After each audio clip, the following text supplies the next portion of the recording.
Welcome to Divert with Ted Pivot and Michael Paul. If you have a comment, you can call us now at 261-0898 or pound 981 on any ceasefire device. Our email is newsradiomornings@gmail.com. And it is 7:16, 16 minutes after 7 o'clock. Glad to be joined with Gene Valentino and Michael Paul. Hey, good morning, Gene. Good morning. Hello, Ted. Hello, Michael. Welcome back to Real Land, the Gulf Coast of the world. The place that the taxes come from that I got to see being spent so wisely in Washington when I was there for a couple of days. Ha ha. Ha ha. Were you seeing them spend them wisely? Look, let me tell you, Gene, I'll tell you, I just got to tell you, I've never been to a committee meeting before. Congressman Mike Ezell, who is an old friend, no doubt. He's a good guy, my friend, and I've known him all my life. Our fathers knew each other. That's how long our families have been connected. But, you know, when you have a friend like that you were in the foxholes with in law enforcement, things that you trust them, right? Yeah. So he tells me, well, I go to this committee meeting and I'm telling you, that this is the biggest theater in the world, Washington, D.C. And in these committee meetings, you should see, everybody should see this with their very own eyes. This is nothing more than a bunch of thespians on the stage. Going off. Acting, showing off. And he told me, he said, now, did you see how crazy that woman acted? And I said, yeah. He said, now, let me tell you what she'll do. She'll leave out of here and she'll walk down to the rotunda area where they have the cameras. You see this on TV where the columns are in the background. Yeah. And they all walk down there. They all get on the, CNN, NBC, Fox News, Newsmax, all the different channels. You'll see them all over the whole place. Some of these loudmouths up there. And he said what they do after that, they go to their office and they make a video, and they got somebody making a video, and they send out on the campaign side, they send out money raising emails. And he said that woman right there has already raised $5 million this week. Oh, my words.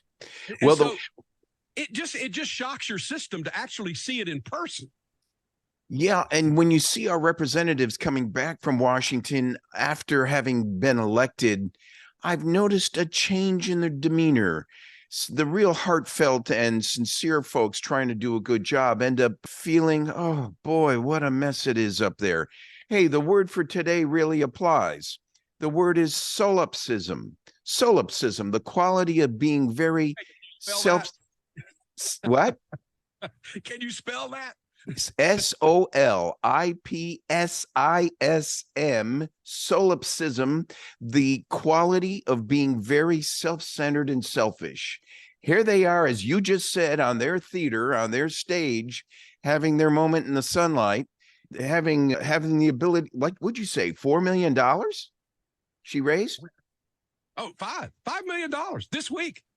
That's how the game's played. And meanwhile, across the street, you've got Biden asking for Congress to come up with another $24 billion for Ukraine aid. Did you see any comments going on down there about Ukraine aid?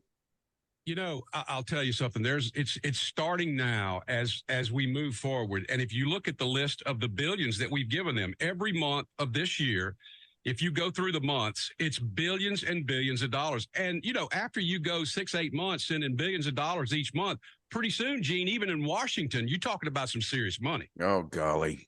Well, this next week, we've got Ukrainian President Zelenskyy coming to the White House, open arms by Joe Biden to ask for that money while he has just struck Russian ships in the Crimea.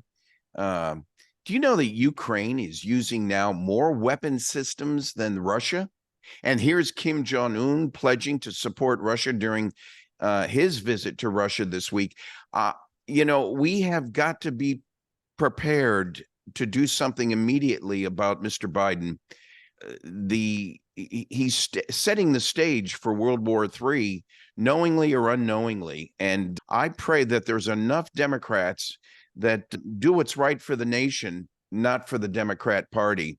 I got a few topics. Can I go off for a second? Yeah. Oh, go right ahead. Okay. So while Biden is failing geometrically, and we see these walls closing in on him, they accelerate and fixate over removing Donald Trump from the election. Well, the federal court system just ruled that hey, New Hampshire, you can't take Trump off the ballot. Sorry, because the Dems have no plan. They have no plan, and the sheer empathy for Trump is rising. Even aggravated Democrats are saying, I don't like Trump, but we can't do anything more with this Biden if those are my options. People are getting angry. And so I'm thinking they were next September, October, November, you're going to see some real democracy or people stepping up from across the other line to remedy the ills of the Democratic Party, which has been me before we. Hey, switching gears real quick. Federal judge blocks New Mexico Governor Grisham's gun ban. On Wednesday, he temporarily blocked New Mexico Governor Michelle Grisham's gun ban. The U.S. District Court Judge David Urias, a Biden appointee, by the way, issued a temporary restraining order against the gun ban. This is an affront against the Second Amendment. The Democrats are pushing on all sides now. Before I was reticent to go after Democrats because I didn't think it was appropriate. But now they're doing it with such blatant openness that it's not a matter of the best person winning. It's about keeping that Democrat, socialist, Marxist party in place to promote the policies that are so extreme. Why, you see this Burbank, California mayor going wacko, getting fanny slapped by some transgender person in drag, thinking it's okay as an elected official to be seen in this capacity during the course of his or her workday. It's just outrageous. Well, the crazies are in charge right now, and that's the problem we have in this country. And of course, Joe Biden is our president. He is, sitting and warming that chair. But there are others, Gene, that are behind the scenes that are really running everything in this country. Right. And it's very unfortunate because, you at least want to know that's the only person that we all in this country, you, me, everybody in this country has the opportunity to vote for one person. That's the only thing we all have in common is the president of the United States. And it's a shame because you want the guy that you voted for to actually be running things up there, and he's not. I want the guy I didn't vote for to be running things up there. Sure. Just came out, Michael, 160 verified terrorists have come across the Mexican border into the United States up through July. 160. Why, it was just a year or two before, it was half that. It was less than half. It was 67 on the terror watch list that came over. And do you know in 2019, there was only one that came over the line? 160 terrorists. That's more terrorists than was involved in the 9/11 event and the Twin Towers, the Pentagon and other facilities. But I'll tell you this. That's the one thing that I picked up when I was in D.C. is that there's starting to be now some more moderate Democrats who have not been able to speak, who are starting to speak up. And you're going to see, I think, over the next months, you're going to start to see an effort to try to get this under control. Oh, I hope you're right. They are starting now to see the result of their actions, number one. And number two, these local, and you say what you want to, but mayors like New York City's mayor, Eric Adams, Chicago's mayor, LA's mayor, all of these mayors starting to say, hey, what they're starting to see. In other words, you're starting to see chinks in the armor of the Democrat machine. Mm-hmm. And when you do that, that means that they're going to try to shut that down. And to shut that down, they're going to start helping these people by stopping these folks from coming across the border. I really think you're going to start to see that. The mood is right for that in Washington right now. That might be the only thing I picked up while I was there. Well, I think that's the essence of a lot of other things moving in parallel. It's a good report. But, focusing on the economy for a second, personal income 4 years ago, if you were making $78,000, today it's $74,000. Biden is supposed to speak today to the automakers. First time in history, we've got 3 automakers, people on strike at the same time. What do you think they're going to say to him? The greatest union president ever, right? That's what he says. That's his claim to fame. Well, wait till he gets face to face with them. Meanwhile, 3 Ds, Geno's 3 Ds, divert, distract, and deflect, because the House Oversight Committee, Jim Comer, says they never spent any time looking at gun charges on Hunter. Yet the prosecutors charge Hunter on that issue and avoid what Comer has now gotten into the bowels of. And that's a deep dive on all of the true wrongdoings related to bank accounts, bribery, money laundering, influence peddling, shady business deals, and regrettably, human trafficking on our southern border. All these real issues are coming out, Michael.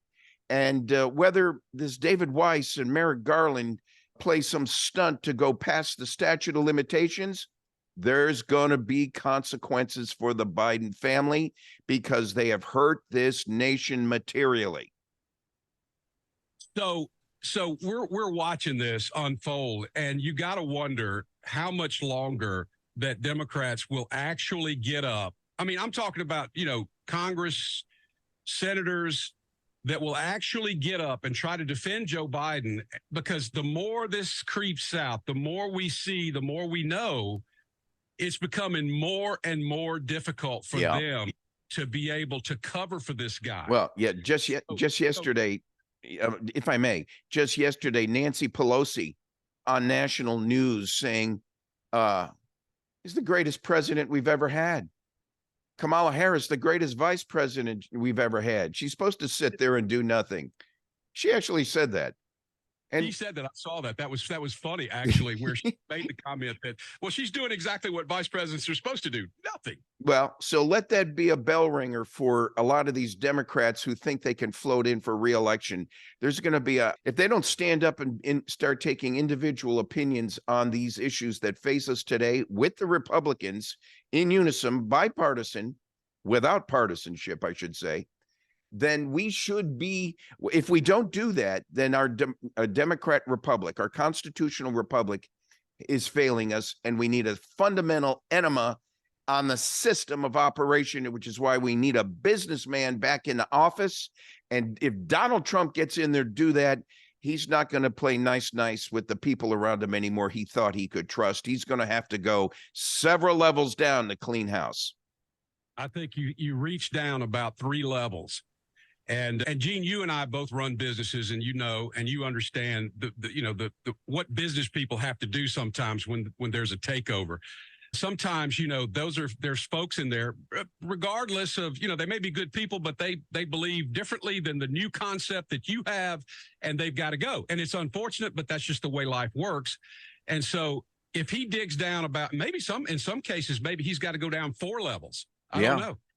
Well, the inept commentary. Now, though, Gene, we're running out of time, and I want to make this point. He knows now that he can't take the advice of these Capitol Hill people who want to save their friends. He's got to get rid of these people, and he's got to do it now, and he knows now that he can fire them. Constitutional amendment for term limits. Start there. Just get the term limits in, and that'll take 20 terms of Nancy Pelosi off the table.